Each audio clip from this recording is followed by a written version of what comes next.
Yes, Kenya. Tamu sana, tamu sana, tamu sana, yes.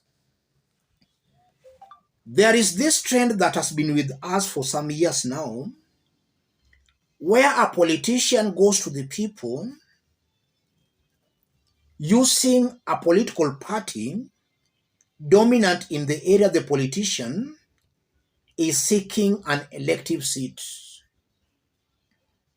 He or she cheats the people that he is in that party.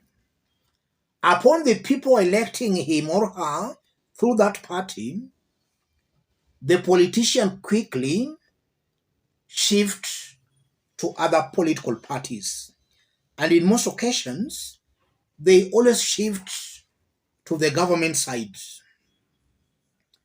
And their excuse has always been, we are joining the government for development. And if you dig deep into it, it's not about development per se or their love for the people. In most occasions, they're joining the government side for their own personal gains or for protection. It's never about the people. A few days ago, ODM party expelled some rebels, but in a surprising turn of events, the expelled rebels who have been working with Kenya Kwanza government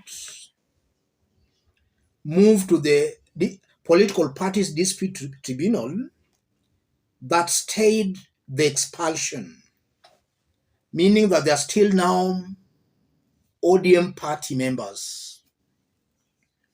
The same people who are saying they must work with the government, they don't want to lose their seats or they don't want to resign in order to contest through the government's party.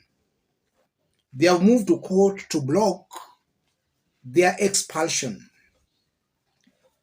Earlier today, Edwin Sifuna delivered a very interesting message to Jalang'o, Lang'ata Member of Parliament.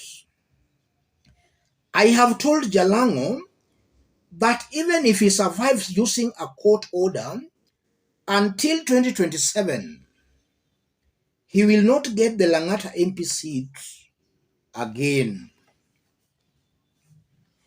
Jalang'o is among the rebels who have moved to court to block their expulsion. So the big question is, if they want to work with the government for development, why can't they just resign, join the government's party, and seek a fresh mandate from the people? That's the big question, because I strongly believe that they are well placed to serve the people better or to bring development better if they are in the government's party. Why are they still holding on to the opposition party and claiming to work with the government for development? I want us to dig deep into all this for Kenyans to understand in clear terms what's happening here. If you are watching us but you have not yet subscribed, subscribe, give this video a like. Let's proceed. Yes, let me start by saying this. Almost 90% of Kenyan politicians do not care about the people. It's never about the people. It's about some enriching themselves and some protecting their ill-gotten wealth. That's why some of them do cross over to the government side.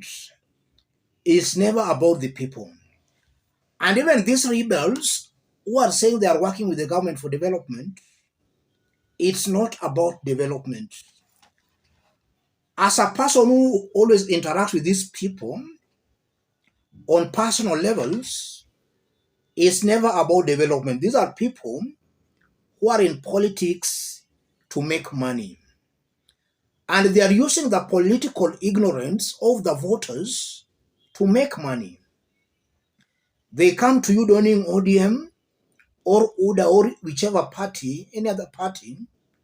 They cheat you that they're in that party. Upon giving them giving them your votes, they dump that party, and now they join whichever side they want to join. It's never about the people, it's about their own personal gains. If you look at most of these rebels who were expelled, it's really annoying that a whooping majority, if not all of them, they were elected simply because they were in the right political parties. Jalang'o was elected purely because he was in ODM party. ODM party is the dominant party in Lang'ata constituency. And even if an election was to be done today in Lang'ata, an ODM candidate would still recapture that seat. So Jalang'o was elected because he was in ODM party, not because of anything. It was simply the party. Most of the expelled members of parliament, senators, the likes of Kisumu Senator, Game MP Elisha Odhiambo, most of these people were elected because of the party. And that's why in the first place, they contested through ODM party. They knew that was the dominant party in their areas. If you look at somebody like Siaya Deputy Governor, William Oduol has really tried contesting for Siaya gubernatorial seats. All his attempts have all been futile, simply because he has always been seen as going against the party. His Siaya Deputy Governor, courtesy to the fact that he joined ODM. These are the people who are now saying they must work with the government.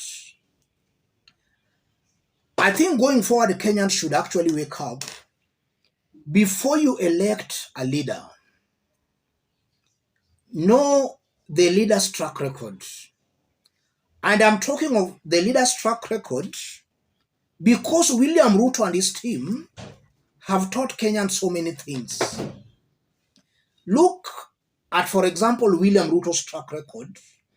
Even before he became the president, the track record was very clear.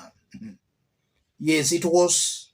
In fact, it's something that was a public knowledge. Some Kenyans did assume, and William Ruto used some nice words and language to confuse Kenyans. Now, as the president, all the things Kenyans were saying before he was elected as the president or before he became the president, Kenyans have been proved to be right. And in this forum, for those who have been following us, even before the elections, we used to talk about some of these things. And it's very unfortunate that in Kenya, elections are never free and fair. They are never free and fair. There is the person who has been given the votes, the true votes by the people, and there is that person who is being announced the winner. The way Ruto's government is ruling, Kenyans have actually been proved right that all the things Kenyans were saying about Ruto and his team were actually true.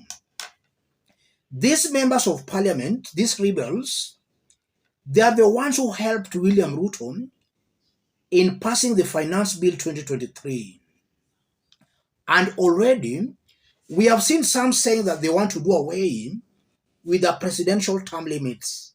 These same rebels, these are leaders who are actually helping the oppressive Kenya Kwanza regime to continue oppressing Kenyans. Kenyans should and must wake up. These are leaders who, in my honest opinion, I strongly believe they should not be given any chance or rather another chance, or whichever chance, to continue taking advantage on Kenyans. And now that our judiciary is not up to the task, because it's clear they are doing all this because they know there are some loopholes in our judiciary, Kenyans should now take the bulls by the horns. These are leaders who should be rejected. Kenyans should not give them easy time in the 5-year duration. Let them find it very rough in their constituencies. That's at least something that Kenyans can do to express their anger with this conmanship, ladies and gentlemen. Let me stop it there. If you are watching us but you have not yet subscribed, subscribe, give this video a like.